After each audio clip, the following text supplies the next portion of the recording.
Hi, I'm Stefan, the BMW DIY guy. I want to do something a little bit different today and actually introduce you to my car. I'm always doing projects, I'm showing you the things I'm doing to it, but I've never given you a look at the car itself.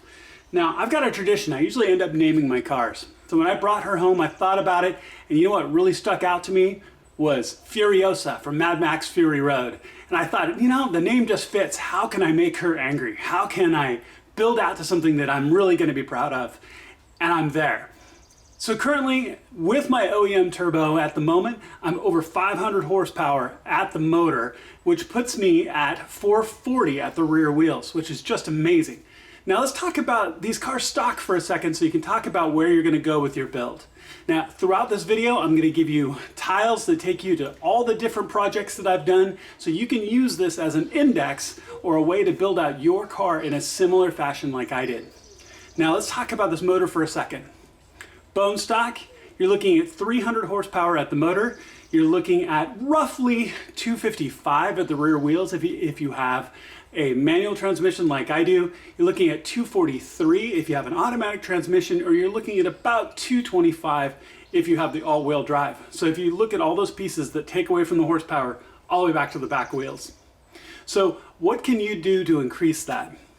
Now, the other thing that I had in mind is I really love the potential to take this car past its big brother, the S55 motor in the M3s and the M4s. Now, granted, you can take those even further, but what I really wanted to do was take Furiosa to a place to take it beyond what the stock S55 M3 M4s could do.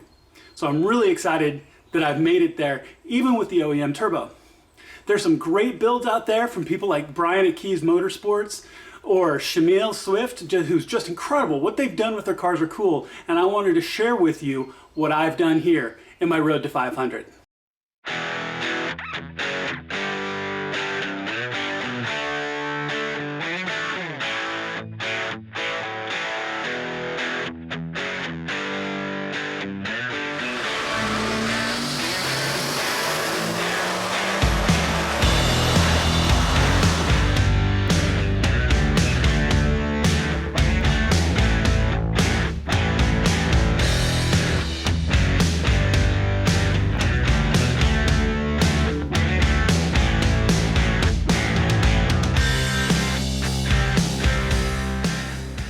One of the most common things you see people change is the intake on their car. Now, right now, you can see I've got actually the OEM intake on, where I've had the CTS turbo intake on, and I really liked it. But with some of the changes I've made, the turbo noise was getting louder and louder. And for me, it kind of crossed the point where it was almost too loud for me. So I've gone back to the OEM intake, as you can see, with a K&N filter, which is really going to do a great job for me, but also cuts down on some of the intake noise a little bit. So that's why I went that direction. Now, the other thing is you also hear a lot of people talk about their cars are full bolt-on or FBO. So if you ever see somebody talking about their car and their FBO, let me explain what that is. And that's really one of the most common things you see people change. Intake, and then the next three things. One of them is your charge pipe, which is down here. So you can see your metal intake right here, and that goes into the motor. And then my black pipe in this case. And that is the charge pipe from Active Auto Work. That is a really great upgrade because even the OEM plastic one is really common to break, even when your car is not tuned. So as you increase the pressure, increase the boost coming off your turbo, that upgrade is really important. Now, feeding into that and directly off of that is your intercooler, which is a little hard to see, but down behind that black mesh. And if you have the OEM, it's really small. It's about the size of a bread box. But in this case, you can see my intercooler there, which cools the air coming into the motor. Cooler air is denser, performs better, burns better, and is really important to help support your motor. Now, the other thing for full bolt-on, as we move around, it's going to be impossible to see right now because it is deep down in the engine. But that would be down there, down in deep past the reservoir, and if you can see some of the cabling coming down, and those are down to the O2 sensors, and that would be my downpipe. And in my case, I'm running the Wagner catted downpipe. It's a high flow cat. Now, you've got a lot of choices there. You can have catless, which is going to give you the most performance because you have no restriction through that straight pipe whatsoever. But then if you go for a high flow cat, you kind of have the best of both worlds. And if you look at something like the Wagner, you can have 98% of the flow of a catless And you can have it with catted, so it's going to cut down on that fuel smell a little bit. So as you look at full bolt-on, those are the most common changes you've got right there. Once you start modding your car, the real difference is going to come in is when you do something like Boot Mod 3. Now, your ECU is back underneath your cover, back underneath the intake, so it's really actually impossible to show. It's a box all tucked up under and protected really, really well. So there's really no way to show your ECU in your car. But that's where the changes are going to come in. And you can look at off-the-shelf tunes, you can look at custom tunes, but that's where you start to see the really big benefit of what's coming out of your car. So as you look at all the options that you have for tunes, that's what you want to do to get the most bang for the buck, and that's what's going to get you that big horsepower jump. One of the most important things as you move forward with your tune and you're getting more and more horsepower and torque out of your motor is taking a look at how the rest of the components are running. And one of those things that may happen is you may end up being a little fuel starved.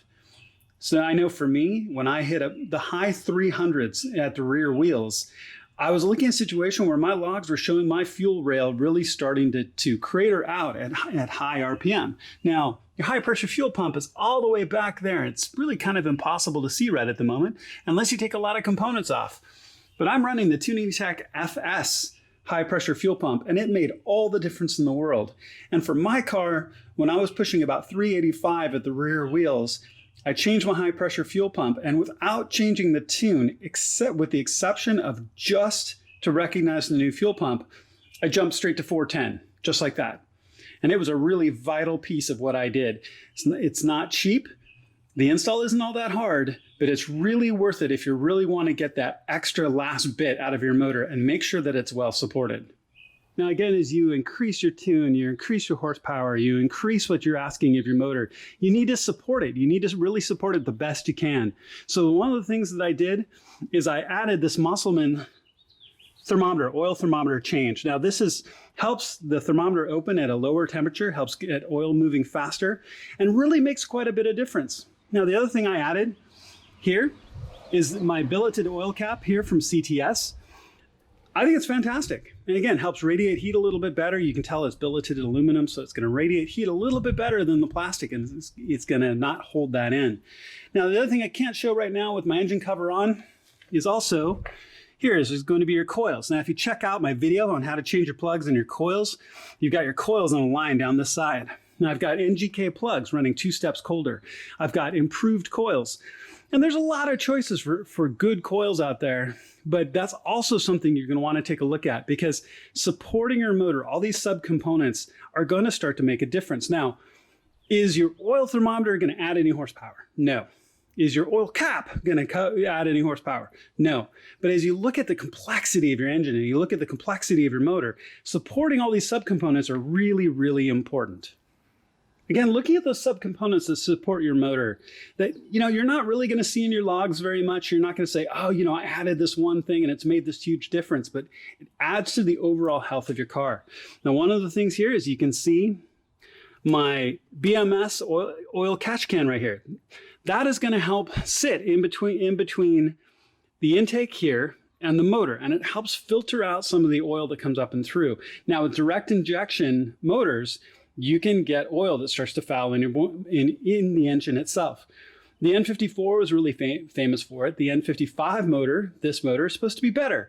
But you know what? I saw no reason not to put this in line. And if you look at some of the pictures I put out and some of the other in the install video, when I dial a little catch can off every time I change the oil, the difference of the fluid I have in there is really pretty nasty. It smells like kerosene. It's kind of gross. I'm really kind of glad to not have that in my motor. Now, you can also see right here at the top, goes all the way down to the turbo down below. That is my pure turbo inlet pipe. Now that is solid metal all the way down, where the OEM one is plastic. Now also the bottom of that pipe, which you can't see right now, and it's really hard to see even from underneath the motor, so let's just look at it from the top. The OEM plastic one necks down a little bit and actually reduces diameter as it goes into the turbo, which makes no sense because the opening in the turbo itself is the same size as the maximum diameter of the pipe. So why does the pipe neck down? So Pure made this fantastic turbo inlet that is the same diameter all the way down and helps airflow all the way in.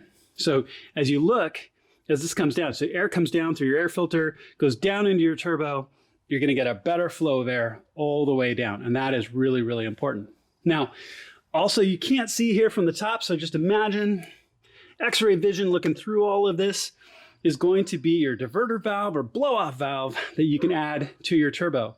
Now the OEM that plugs in there has a rubber gasket on the inside. Now as we look and we really upgrade and we really update our cars, that little rubber gasket can tear under higher boost. And as soon as it does that, it's going to start to leak and you're not going to be holding boost quite as well. So when you look at some of the offerings like from TurboSmart, it's a great way to make sure that the health of your turbo is going to be in a great place, even if you still have the OEM turbo. Now, if you were going to upgrade to an aftermarket or big turbo, I would highly recommend that, because while you got your turbo out, you might as well upgrade the blow-off valve or the diverter valve as well. Now, the one thing you got to keep in mind is you do all these upgrades and you do all this increase in performance, you're going to wear on other components like your suspension, like your tires, like your brakes, and your clutch. Now, I've got a 6-speed manual transmission, so some of you are going to have automatics. I've got the manual. I actually found as I got up into the high 3s and the low 4s for horsepower that my clutch was starting to slip. Now, granted, I probably had about the same amount of miles on it that was about due for a clutch replacement. So what I did was I went and got the Spec 2 Plus, and I got the OEM flywheel. Now, I'm showing the top of the motor because showing your clutch is basically impossible. I'd have to be underneath the car, and you'd be looking at a big casing, big metal casing, which doesn't really tell you much. But I went ahead and got the Spec 2 Plus. Now, clutch is a little bit stronger, a little bit tighter, so it's going to take a little bit of adjustment to get used to it, but the difference is tremendous. So when you look at an option like that, buy ahead, buy for the future. So that clutch is actually rated to 545 at the rear wheels. So I'm going to be fine no matter what I do, and it's going to last and be nice and strong. So it's a huge upgrade and really, really positive. So it was something that I did both as maintenance and as an upgrade for the car so I can continue this road to 500 plus. Looking back through the grill there, you can see a really important upgrade, and you're looking at my radiator. And that's going to be the CSF race radiator that I installed to help deal with higher temperatures. Now, I live here in the Pacific Northwest, so temps tend not to be pretty high, but I am planning on tracking my car. Or if you live in part of the country or part of the world where temps are a lot higher, and it's going to be back under here underneath this cover and all connected. So that's going to help keep my temperatures down. Again, lower temperatures on your motor means it runs more efficiently, runs stronger, lasts longer. It's a supporting component. Is that radiator going to gain me horsepower? No, but what it is going to do is going to maintain the health and life of my motor, which is something that is really important to me. So I felt it was a great upgrade to actually do on my car. All right, if you've made it here to the end, I hope that you've really enjoyed this journey and the introduction to my car Furiosa. Now, there's so many choices of what you can do. So this is just the choices I've made along the way, right? So I've run tuning boxes, I've run custom tunes and off-the-shelf tunes, I've changed my plugs, I've changed my intake, I've changed my intercooler, all of these pieces around to get to where I want to be today. So enjoy your build, and then you can be people like Thick F30 or Brian of Keys and really, really be excited by your car. You can be in a place where it's not just a mode of transportation, but something you really enjoy. And when you walk across the parking lot towards your car, you get that big grin and you go, yeah, that's my car, which is what I feel every single day. So thank you so much for watching. Keep your eyes peeled for more projects, and I'll see you on my next video.